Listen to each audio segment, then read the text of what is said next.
আসসালামু আলাইকুম, আমন্ত্রণ জানাচ্ছি আইজি ক্রিয়েশন নিউজ আপডেটে। সঙ্গে আছি আমি ইমতিয়াজ আহমেদ। শুরুতেই সংবাদ শিরোনাম। চূড়ান্ত বিপদ থেকে রক্ষা পেলেন ডক্টর মোহাম্মদ ইউনূস। পিলখানা হত্যাকাণ্ডে হঠাৎ পুলিশ প্রধানের নাম, ঘটনা কি? দেশে এলো তারেক রহমানের বিশেষ সুবিধা সম্পন্ন হার্ট জিপ গাড়ি, এয়ার অ্যাম্বুলেন্স বিলম্বিত, দেশে আসছেন জুবাইদা। সামাজিক যোগাযোগ মাধ্যমে ইমরান খানের পোস্ট, সামনে এলো নতুন তথ্য। মামলানের গ্রেপ্তারের হুমকি সত্ত্বেও নিউ ইয়র্ক যাবেন নেতানিয়াহু। এবার বিস্তারিত। চূড়ান্ত বিপদ থেকে রক্ষা পেলেন অন্তর্বর্তীকালীন সরকারের প্রধান উপদেষ্টা ডক্টর মোহাম্মদ ইউনূস এবং তার উপদেষ্টা পরিষদ। আদালতের দায়ের করা রিটের রায় ভিন্ন রকম হলে আজই পতন ঘটতে পারত এই সরকারের। অন্তর্বর্তী সরকারের শপথের বৈধতা প্রশ্নে দায়ের করা রিট মামলায় আপিলের অনুমতির আবেদন খারিজ করে দিয়েছে সর্বোচ্চ আদালত। এর ফলে ডক্টর মোহাম্মদ ইউনূস নেতৃত্বাধীন অন্তর্বর্তী সরকারের শপথের বৈধতা নিয়ে আর কোনো প্রশ্ন থাকছে না। বৃহস্পতিবার প্রধান বিচারপতি সৈয়দ রেফাত আহমেদের নেতৃত্বে 7 বিচারকের পূর্ণাঙ্গ আপিল বিভাগ রিটকারীর পক্ষের লিভ টু আপিল খারিজ করে দেন। ছাত্র জনতার গণ অভ্যুত্থানের মুখে গত বছরের 5 আগস্ট শেখ হাসিনা সরকারের পতন হয়। তার 2 দিন পর 8 আগস্ট ডক্টর মোহাম্মদ ইউনূসের নেতৃত্বে অন্তর্বর্তী সরকার শপথ নেয়। এরপর অন্তর্বর্তী সরকার গঠন ও শপথ বিষয়ে সুপ্রিম কোর্টের কাছে পাঠানো রেফারেন্স ও মতামতের প্রতিক্রিয়া নিয়ে গত বছরের ডিসেম্বরে সুপ্রিম কোর্টের জ্যেষ্ঠ আইনজীবী মোহাম্মদ মহসিন রশিদ রিট আবেদনটি করেছিলেন। পিলখানায় 58 সেনা কর্মকর্তাকে নৃশংস ও নিষ্ঠুরভাবে খুনের ঘটনায় গঠিত স্বাধীন জাতীয় কমিশনের প্রতিবেদনে 5 জন পুলিশ কর্মকর্তাকে অভিযুক্ত করা হয়েছে। তাদের মধ্যে বর্তমান আইজিপি বাহারুল আলমও রয়েছেন। তিনি পিলখানা হত্যাকাণ্ডের সময় পুলিশের বিশেষ শাখায় প্রধান তথা অতিরিক্ত আইজিপি দায়িত্বে ছিলেন। অন্তর্বর্তীকালীন সরকার গঠিত জাতীয় স্বাধীন তদন্ত কমিশনের প্রতিবেদনে উল্লেখ করা হয়েছে, অতিরিক্ত আইজিপি বাহারুল আলমকে কমিশন নিম্নবর্ণিত দোষে সাব্যস্ত করেছে। এর মধ্যে রয়েছে কমিশনের তদন্তে অনুমান ভিত্তিক তথ্য দিয়ে বিভ্রান্ত সৃষ্টি করা, রাজনৈতিক উদ্দেশ্যে ঘটনায় সরকার বিরোধীদের ফাঁসানো, মিছিলকারীদের শনাক্ত না করেই বিরোধী দলীয় কর্মীদের উপর দায় চাপানো, মিছিলকারীদের শনাক্ত না করা, এসবির তৎকালীন মাঠ পর্যায়ের টিমের পরিচয় না জানানো এবং উক্ত টিম কর্তৃক সংগৃহীত তথ্য প্রমাণ কমিশনের চাহিদা অনুযায়ী প্রদান না করে কমিশনকে অসহযোগিতা করা।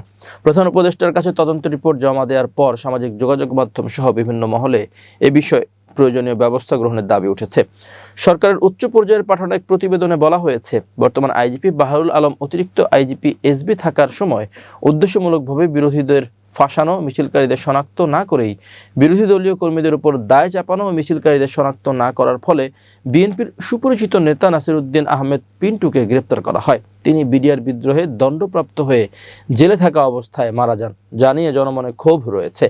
2015 সালের 3 মে রাজশাহী কারাগারে বন্দী থাকা অবস্থায় তার মৃত্যু হয়। গোয়েন্দা সূত্রে জানা গেছে, সরকারের একটি স্পর্শকাতর প্রতিবেদনে আইজিপির নাম আসার পরই প্রশাসনের ভেতরে আলোচনা সমালোচনা শুরু হয়েছে। প্রতিবেদনে তার বিরুদ্ধে নেতিবাচক তথ্য উপস্থাপন করা হয়েছে, বিশেষ করে পুলিশের বিশেষ শাখায় দায়িত্ব পালনকালে তৎকালীন সরকারের রাজনৈতিক এজেন্ডা বাস্তবায়নে ভূমিকা রাখা এবং বিরোধীদের বিরুদ্ধে ব্যবস্থা নিতে সক্রিয় থাকার অভিযোগ এসেছে।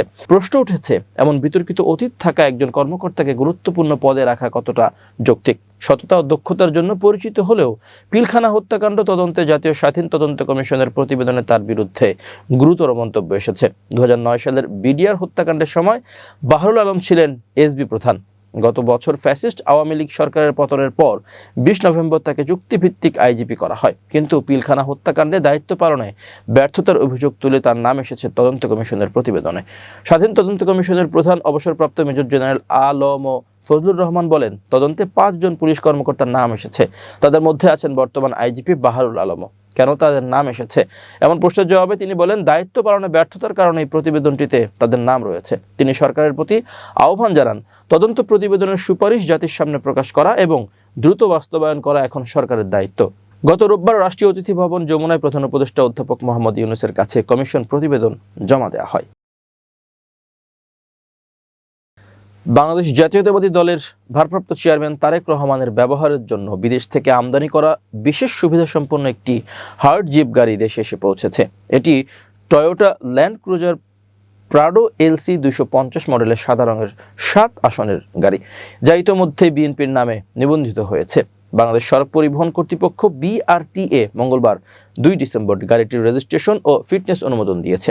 গাড়িটি চলতি বছর জাপানে উৎপাদিত হলেও সংযুক্ত আরব আমিরাত থেকে আমদানি করা হয়েছে। সরকারি অনুমতি অনুযায়ী বিএনপিকে 2টি বুলেট প্রুফ গাড়ি কেনার সুযোগ দেওয়া হয় নির্বাচনী প্রচারণার নিরাপত্তার জন্য, যার মধ্যে একটি গাড়ির অনুমতি জুনে এবং আরেকটি অক্টোবর মাসে দেওয়া হয়। তবে এই গাড়িটি বুলেট প্রুফ কিনা তা আনুষ্ঠানিকভাবে নিশ্চিত করা যায়নি। গাড়িটির আমদানি মূল্য 37,000 মার্কিন ডলার দেখানো হলেও শুল্ক ও কর বাবদ সরকারকে দিতে হয়েছে প্রায় 2,31,00,000 টাকা। মোট খরচ দাঁড়িয়েছে 2,76,46,112 টাকা। বিআরটি সূত্রে জানা গেছে, গাড়িটি বিএনপির নামে নিবন্ধিত এবং দলীয় কেন্দ্রীয় কার্যালয় নয়াপল্টনে মালিকানা ঠিকানা দেওয়া হয়েছে। গাড়িটির রেজিস্ট্রেশন নম্বর ঢাকা মেট্রো ঘ 166528। ফিটনেসের মেয়াদ 2029 সালের ডিসেম্বর পর্যন্ত এবং ট্যাক্স টোকেনের মেয়াদ 1 বছর জন্য নির্ধারিত হয়েছে। তেজগাঁও শিল্পাঞ্চলের অবস্থিত আমদানিকারক প্রতিষ্ঠান এশিয়ান ইম্পোর্টস লিমিটেড এর শোরুমে গাড়িটি দেখা গেছে। তবে শোরুমের কর্মচারীরা গাড়ির ছবি তোলার অনুমতি দেননি এবং এটি কার জন্য আনা হয়েছে তা জানাননি। সদ্য নিবন্ধিত এই জিপটির সাধারণ ওজন 2,790 কেজি এবং সর্বোচ্চ ওজন 3,085 কেজি। অন্যদিকে বিএনপি চেয়ারপারসন খালেদা জিয়াকে চিকিৎসার জন্য লন্ডনে নিতে যুক্তরাজ্যের স্থানীয় সময় বৃহস্পতিবার সন্ধ্যায় বাংলাদেশের পথে রওনা হয়েছে বিএনপির ভারপ্রাপ্ত চেয়ারম্যান তারেক রহমানের স্ত্রী জুবাইদা রহমান। বাংলাদেশ সময় শুক্রবার সকাল 9টায় ঢাকায় পৌঁছেছেন তিনি। এদিকে খালেদা জিয়াকে নেওয়ার জন্য কাতারের আমির যে এয়ার অ্যাম্বুলেন্স আজ রাতে ঢাকায় আসার কথা ছিল সেটা আসতে বিলম্বিত হচ্ছে। মূলত এয়ার অ্যাম্বুলেন্সে কিছু টেকনিক্যাল সমস্যা দেখা দিয়েছে। এর আগে গত 29 নভেম্বর বিএনপি মহাসচিব মির্জা ফখরুল ইসলাম আলমগীর ঢাকায় কাতার দূতাবাসে এয়ার অ্যাম্বুলেন্সের ব্যবস্থা করার জন্য অনুরোধ জানিয়ে চিঠি পাঠান। পরদিন 30 নভেম্বর গুরুতর অসুস্থ বিএনপি চেয়ারপারসনের লন্ডনে উন্নত চিকিৎসা নিশ্চিতের জন্য জরুরি ভিত্তিতে এয়ার অ্যাম্বুলেন্সের ব্যবস্থা করার অনুরোধ জানায় পররাষ্ট্র মন্ত্রণালয়। এবার আন্তর্জাতিক প্রসঙ্গ। বিগত বেশ কয়েকদিন ব্যাপক আলোচনায় ছিল পাকিস্তানের সাবেক প্রধানমন্ত্রী ও রাজনৈতিক দল পিটিআই এর প্রতিষ্ঠাতা ইমরান খানের মৃত্যুর গুঞ্জন। রাওয়ালপিন্ডির আদিয়ালা কারাগারে গত মঙ্গলবার 2 ডিসেম্বর ইমরানের বোন ডক্টর উজামা খান তার সঙ্গে দেখা করার মধ্য দিয়ে অবসান হয়েছে সেই গুঞ্জনের। তবে সামনে এসেছে নতুন এক তথ্য। কারাগারে বোন উজামা খানকে নির্যাতনের ব্যাপারে জানান পাকিস্তানের সাবেক প্রধানমন্ত্রী। এরপর বুধবার ইমরান খানের এক্স অ্যাকাউন্টে ভেসে ওঠে একটি দীর্ঘ পোস্ট, যেখানে উঠে এসেছে তার উপর চালানো নির্যাতনের কথা। মানসিক নির্যাতনের কথা উল্লেখ করে ইমরানের সেই পোস্টে বলা হয়, আমাকে সম্পূর্ণ নির্জন কারাগারে রাখা হয়েছে। এমন এক সেলে আটকে রাখা হয়েছে যেখানে গত 4 সপ্তাহে একজন মানুষের সঙ্গেও আমার কথা হয়নি। বাইরের জগৎ থেকে আমাকে পুরোপুরি বিচ্ছিন্ন করে রাখা হয়েছে। কারাগারের ম্যানুয়াল অনুযায়ী যেসব সাধারণ বিষয় দেওয়ার কথা সেগুলো কেড়ে নেওয়া হয়েছে। পোস্টে ইমরানের পক্ষ থেকে দাবি করা হয়েছে তাকে ও তার স্ত্রীকে সেনাপ্রধান ফিল্ড মার্শাল অসীম মুনিরের নির্দেশে সাজানো মামলা দিয়ে আটকে রাখা হয়েছে। উল্লেখ্য 2022 সালে আস্থা ভোটে প্রধানমন্ত্রিত্ব হারান ইমরান খান। এরপর প্রধানমন্ত্রী হন শেহবাজ শরীফ। ক্ষমতাচ্যুত হওয়ার পর থেকেই তার বিরুদ্ধে একের পর এক মামলা হতে থাকে। এর মধ্যে 2023 সালে একবার গ্রেপ্তার হয়ে ছাড়া পান তিনি। এরপর তাকে ওই বছরের আগস্টে আবার গ্রেপ্তার করা হয়। তখন থেকেই কারাগারে বন্দী আছেন তিনি। নিজের বিরুদ্ধে মিথ্যা মামলার অভিযোগের পাশাপাশি সেনাপ্রধান ফিল্ড মার্শাল অসীম মুনিরকে মানসিক ভারসাম্যহীন হিসেবে অভিহিত করেছেন ইমরান খান। পাকিস্তানের সাবেক প্রধানমন্ত্রী বলেছেন, অসীম মুনিরের নীতি পাকিস্তানের জন্য ধ্বংসাত্মক। তার এসব নীতির কারণে সন্ত্রাসবাদ নিয়ন্ত্রণের বাইরে চলে গেছে, যা আমাকে বেশ উদ্বিগ্ন করে। ইমরান খান আরও বলেন, পাকিস্তানকে নিয়ে অসীম মুনিরের কোনো চিন্তা নেই, শুধুমাত্র পশ্চিমা শক্তিদের খুশি করতে তিনি এগুলো করছেন।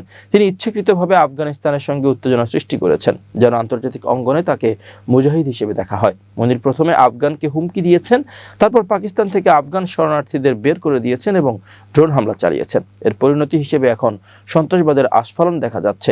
অসীম মুনিরকে মানসিক ভারসাম্যহীন হিসেবে অভিহিত করে বিশ্বকাপ জয়ী ক্রিকেটার থেকে প্রধানমন্ত্রী হওয়া ইমরান বলেছেন, নৈতিকতার দেউলিয়াত্ব পাকিস্তানের সংবিধান এবং আইনকে পুরোপুরি ধসিয়ে দিয়েছে। যুক্তরাষ্ট্রের নিউ ইয়র্ক সিটির মেয়র জোহরান মামদানি ঘোষণা দিয়েছিলেন, মেয়র হলে যুদ্ধাপরাধের অভিযুক্ত দখলদার ইসরায়েলের প্রধানমন্ত্রী বেনিয়ামিন নেতানিয়াহুকে গ্রেপ্তার করবেন তিনি। তবে মামদানির এই সতর্কতা সত্ত্বেও নিউ ইয়র্কে যাবেন বলে জানিয়েছেন নেতানিয়াহু।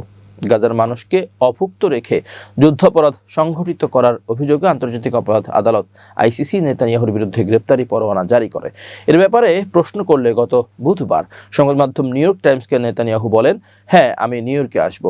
মামদানির সঙ্গে কথা বলবেন কিনা এই প্রশ্নের জবাবে এই দখলদার বলেন, যদি মামদানি তার চিন্তাভাবনা পরিবর্তন করেন এবং বলেন যে ইসরায়েলেও অস্তিত্বের অধিকার আছে, তাহলে এটি আলোচনা করার জন্য একটি ভালো শুরু হবে। ডেমোক্রেটিক পার্টি থেকে নির্বাচন করা মামদানি নিউ ইয়র্কের ইতিহাসে প্রথম মুসলিম ও দক্ষিণ এশিয়ার বংশোদ্ভূত কোনো ব্যক্তি হিসেবে মেয়র নির্বাচিত হয়েছেন।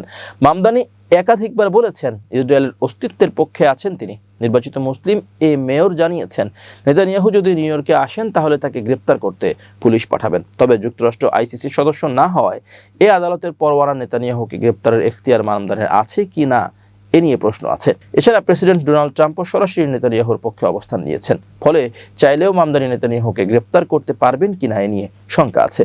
জাতিসংঘের সাধারণ পরিষদের অধিবেশনে অংশ নিতে প্রতি বছর নিউ ইয়র্কে আসেন নেতানিয়াহু।